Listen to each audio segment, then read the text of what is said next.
ভাই, যখন তুমি মাখন চুরি করতে পারো তখন তুমি চাবিও চুরি করতে পারো।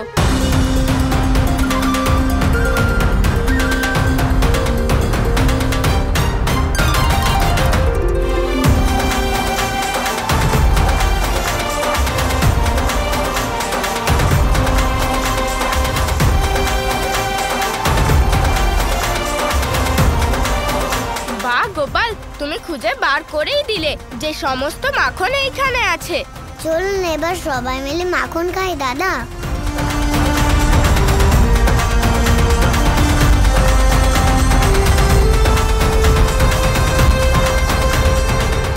দাঁড়াও সুবল, গোপাল আমাদের এখানে নিয়ে এসেছে,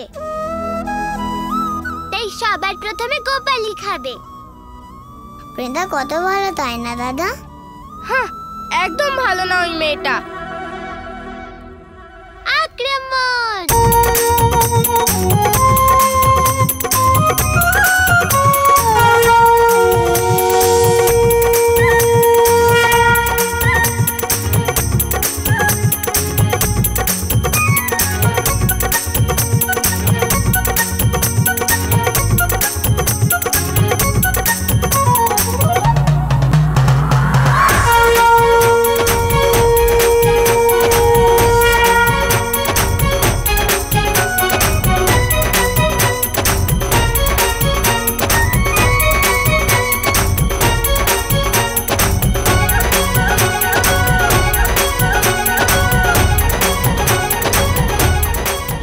মজা হচ্ছে না? হ্যাঁ দাদা, খান খান।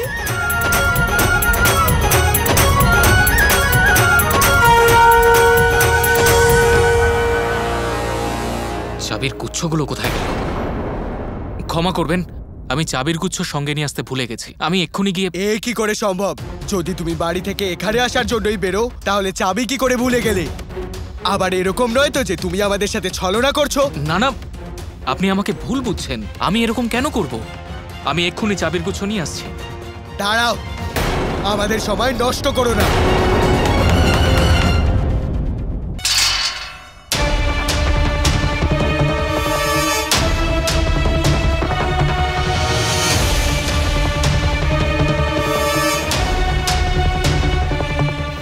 আমার এরকম কেন মনে হচ্ছে যে এরা তালা ভেঙে ফেলেছে?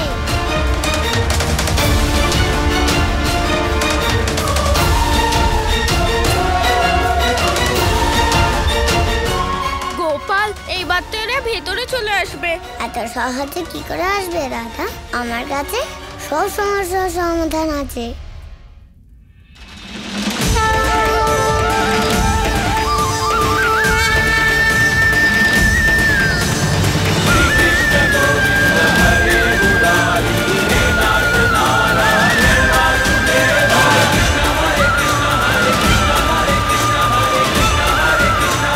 তোমরাও যাও।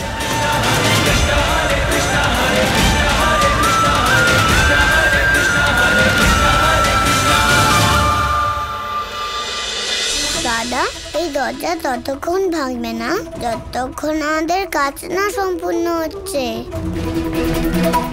খুব তাড়াতাড়ি দুধ, মাখন আর খেয়ার হাঁড়ি আমাদের গোদাম ঘর থেকে বের করে নিয়ে যেতে হবে। ঠিক আছে গোপাল। বন্ধুরা, আমাদের তাড়াতাড়ি দুধ, দই, মাখন, ঘি সব হাঁড়িগুলো বাইরে বের করতে হবে। তাড়াতাড়ি তাড়াতাড়ি চলো।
ভাই তাড়াতাড়ি চলো।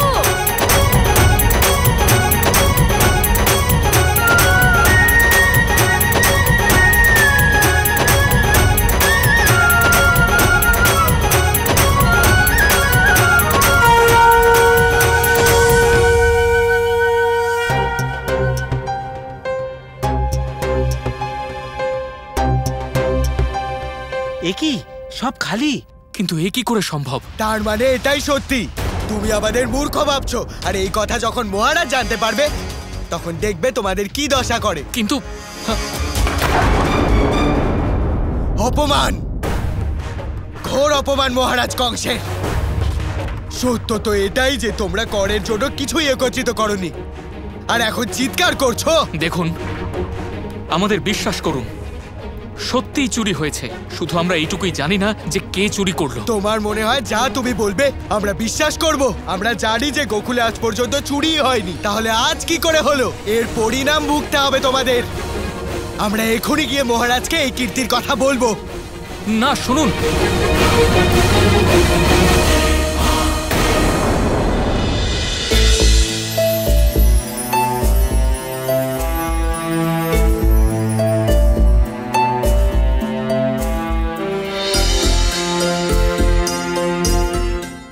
যশোদা, তুমি আবার মাখন লুকিয়ে রেখেছো? আরে দিদি, তুমি একবার ভাবো তো, যদি নন্দমশাই জানতে পারে তাহলে কত রেগে যাবে। যতটা রেগে যাবেন ততটাই আনন্দও পাবেন দিদি। যদি কোনো কাজের উদ্দেশ্য পবিত্র হয় তাহলে রাগ এমনি আনন্দে পরিণত হয়। হ্যাঁ যশোদা, এটা তো সত্যি কথা। কিন্তু দিদি, গোপালের জন্মের আগে থেকেই আমি প্রত্যেক সপ্তাহে গোকুলের গুরুকুলের বাচ্চাদের জন্য এক হাঁড়ি মাখন আগে থেকেই রেখে দিতাম। হয়তো এই বাচ্চাদের ভালোবাসার জোরেই আমি আমাদের গোপালকে পেয়েছি। ওদের ভালোবাসার কারণেই তুমি দেখো না আজ আমাদের বাড়িতে কতটা সুখ শান্তি। ওদের মাখন না দিয়ে কিভাবে থাকি বলো? কিন্তু তুমি চিন্তা করো না, এতগুলো বছর যখন আর্য কিছুই জানতে পারেননি, তার মানে আর জানতেও পারবেন না। যশোদা, আমি প্রথম থেকেই এই কথাটা জানি।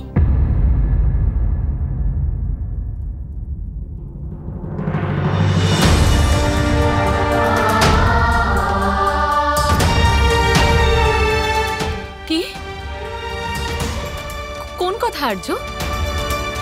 ও হ্যাঁ, আমি মাঝে সাঝে গুরুকুলের বাচ্চাদের মাখন দিতে যাই, কিন্তু কিন্তু আজকাল তো মাখন থাকেই না, আর সমস্ত মাখন তো কর দিতেই চলে যায়। এখন তো আর প্রশ্নই ওঠে না বাচ্চাদের মাখন দে।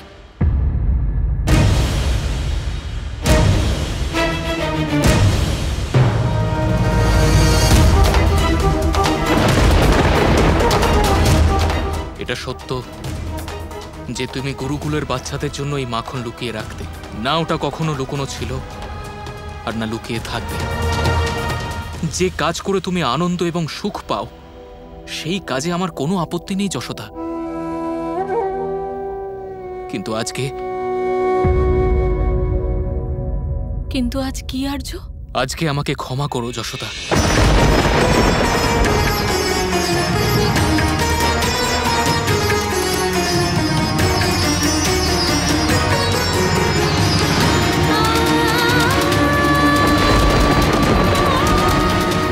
এইবার তুমি আর গুরুকুলের বাচ্চাদের জন্য মাখন রাখতে পারবে না।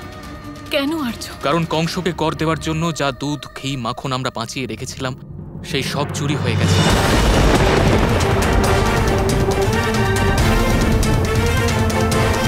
সেই জন্য গোকুলের সমস্ত বাড়িতে যতটুকু দুধ আর দুধের তৈরি সামগ্রী অবশিষ্ট আছে সেই সব কিছু আমাদের মথুরায় পাঠাতে হবে। গুরুকুলের বাচ্চাদের জন্য বাঁচিয়ে রাখা এই মাখন। কৃষ্ণের লীলা যে, কৃষ্ণের মহিমা যে, কৃষ্ণের গুণ